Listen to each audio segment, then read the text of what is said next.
Un scénario d'anthologie, un Rafael Nadal increvable, mais une blessure d'Alexander Zverev qui est venue gâcher le spectacle. On en parle évidemment aujourd'hui dans notre nouvelle crème listée.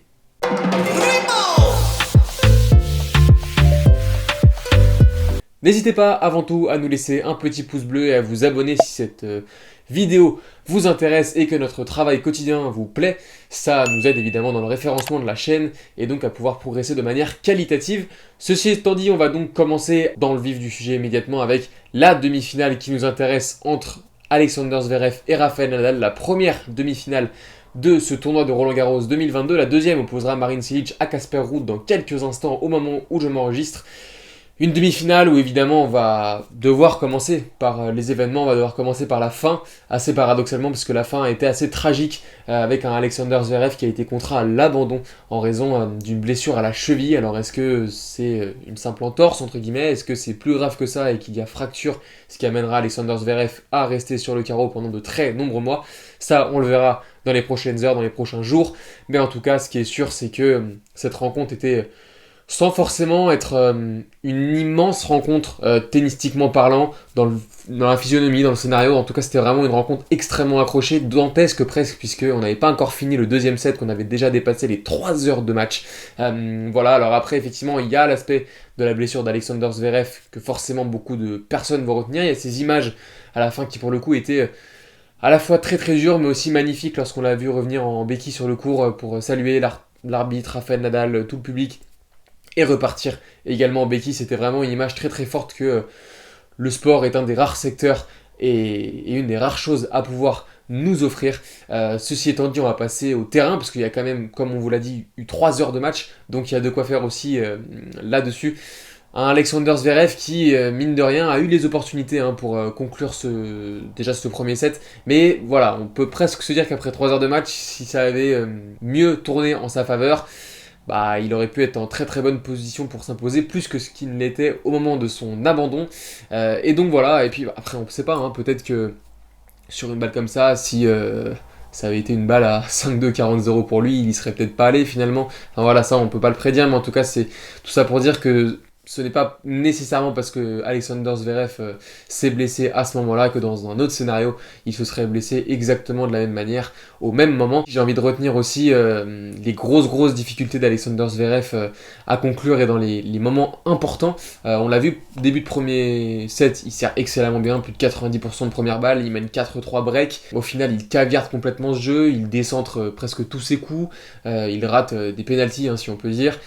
Dans le tie-break, pareil, il mène 6-2. À 2 reprises, il monte sur le coup droit de Rafael Nadal, ce qui est à proscrire, surtout la deuxième fois ou la première fois, il s'est quand même fait complètement trouer. Il aurait éventuellement pu jouer un revers longue ligne sur la balle de 7 à 6-4.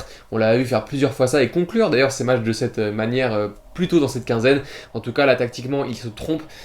C'est dommage, parce qu'Alexander Zverev, on l'a vu même en milieu de deuxième set, même s'il est dominé, parce que voilà, le momentum tourne en début de deuxième set et que Rafael Nadal le break à 2 reprises, on voit, il comprend peut-être mieux la subtilité de jouer plein fer sur le revers du Mallorca en ligne. Ça lui a rapporté pas mal de points. Après, c'est vrai qu'il a pu profiter d'un Nadal qui a fait également beaucoup de fautes, mais d'un Nadal qui, mine de rien, malgré ce que beaucoup d'observateurs ont pu dire, a été plutôt dominé dans l'échange dans le premier set, mais dans le deuxième set, ça s'est plutôt inversé, j'ai eu l'impression.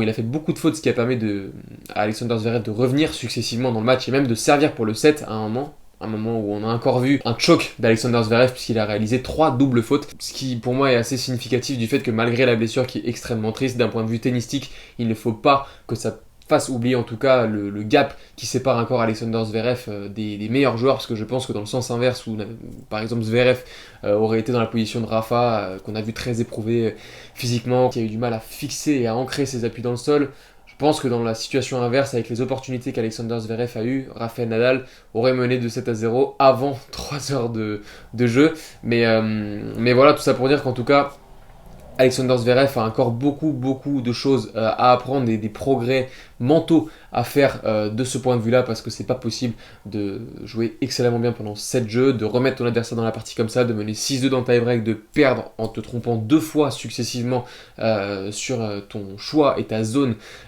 tactique à ce moment-là, sachant qu'on sait que c'est extrêmement primordial et que derrière ça peut faire basculer la rencontre. Il s'est appliqué derrière, mais pareil, il sert pour le set dans le deuxième set, et Voilà, 3 doubles fautes, on sait que c'est son péché mignon, mais à ce moment-là, dans ce genre de match-là et de rendez-vous, ça ne peut pas passer s'il veut franchir ce cap et à l'avenir remporter plusieurs titres du Grand Chelem. Pour revenir sur Rafa, il y a eu une tactique assez claire du Mallorquin. Deuxième set, c'était beaucoup moins bien en termes de qualité de première balle. Premier set, ça marchait plutôt pas trop mal quand il servait notamment extérieur avec son slice de gaucher sur la zone revers d'Alexander Zverev pour ne pas se faire agresser directement et lui permettre de rentrer dans le terrain en coup droit. Mais c'est vraiment le coup de l'amorti qui a beaucoup fonctionné pour Nadal. Dans le deuxième set, on l'a vu essayer de tenter beaucoup plus de service volé, de faire venir Alexander Zverev au filet. On sait que Nadal a toujours une très bonne main et son salut aujourd'hui est passé par là parce que même si c'est vrai, il y a eu ces quelques points de mammouth, j'ai envie de dire, avec des passings de coup droit, le coup de 44 échanges en début de deuxième qui lui permet de breaker une deuxième fois Alexander Zverev. Il y a quand même eu très peu de longueur de balle. Il a paru vraiment très éprouvé physiquement. Donc physiquement, forcément pour lui c'est une bonne nouvelle cet abandon parce que il y a déjà eu 3h15 de match. Qu'est-ce que ça aurait donné si les deux hommes avaient joué 3, 4, 5, 7 ? On ne sait pas, ça aurait peut-être pu vraiment handicaper ses chances pour dimanche. Mais en tout cas, un Rafael Nadal qui finit par se qualifier pour la finale de ce Roland-Garros 2022. Il y retrouvera donc Casper Ruud ou Marin Cilic. Rafael Nadal n'a jamais perdu une finale à Roland-Garros. On pouvait dire à la demi, il y avait Novak Djokovic l'année dernière qui l'avait battu, mais il y a plusieurs stades qui montrent qu'effectivement le défi Nadal reste conséquent sur terre battue. Déjà, c'était le 73e adversaire que Nadal joue à Roland. Il a battu les 73, puisque même si Djokovic et Soderling l'ont battu 2 fois pour Djokovic, 1 fois pour Soderling, il les a déjà battus aussi à Roland, donc il a battu tous les adversaires qu'il a eu à affronter à Roland. Il n'a jamais perdu une finale, comme je viens de vous le dire. Il avait perdu la demi contre Djokovic et le 8e contre Soderling en 2009, et surtout Nadal n'a jamais perdu 2 années d'affilée à Roland. Il y a eu 2015-2016 où il ne gagne pas, mais voilà, on va vous rappeler que 2016 c'est un forfait et non pas une défaite de Rafael Nadal. Donc voilà, ça reste quand même très très conséquent comme défi de battre Rafa à Roland. On va se faire un petit dessert assez light avant de se caler devant cette deuxième demi-finale dont on vous parlera majoritairement demain au cours d'un live qu'on essaiera de faire en présentiel avec Cons et Alex. On a hâte de vous présenter ça. C'est donc Daniil Medvedev qui sera numéro 1 mondial le 13 juin prochain, pas ce lundi-là mais celui d'après, parce que c'est à ce moment-là qu'ils retireront les points de l'édition 2021. Alexander Zverev sera numéro 2 mondial et Rafael Nadal sera numéro 3 s'il s'impose dimanche. S'il ne s'impose pas, ce sera Novak Djokovic. Mais tout ça pour dire que pour la première fois depuis 2003, aucun membre du Big Four ne va être à l'une des 2 premières places mondiales, et ça c'est quand même assez exceptionnel. On avait Roger Federer qui en 2003 est monté sur la 3e marche du podium, un top 10 qui était composé d'André Agassi, d'Andy Roddick qui était numéro 1 mondial, et même de Sébastien Grosjean qui était numéro 10. Et il faut savoir qu'à cette époque, Rafael Nadal était 47e joueur mondial et Novak Djokovic 680e, donc c'est une autre époque, ça fait presque 20 ans. Mais voilà, en tout cas c'était le petit fait du jour. En tout cas, nous on espère que cette rencontre vous a plu, en tout cas dans les 3 heures de jeu qui nous ont été proposées. Après la suite évidemment c'est autre chose. N'hésitez pas à nous donner votre ressenti. J'en profite juste pour parler de Revers Boisé qui nous a offert ces t-shirts avec lesquels on tourne nos vidéos. N'hésitez pas, le lien est en description. C'est évidemment un commerce lié à du matériel vestimentaire qui concerne les sports de raquettes évidemment, donc n'hésitez pas, surtout c'est de la très bonne qualité, et puis vous pouvez voir le design, moi personnellement me plaît et nous plaît avec toute l'équipe de Game Set Talk, donc n'hésitez pas, et nous on se retrouve donc demain pour la finale dames, mais aussi un live juste après avec Cons et Alex. Bonne soirée à tous.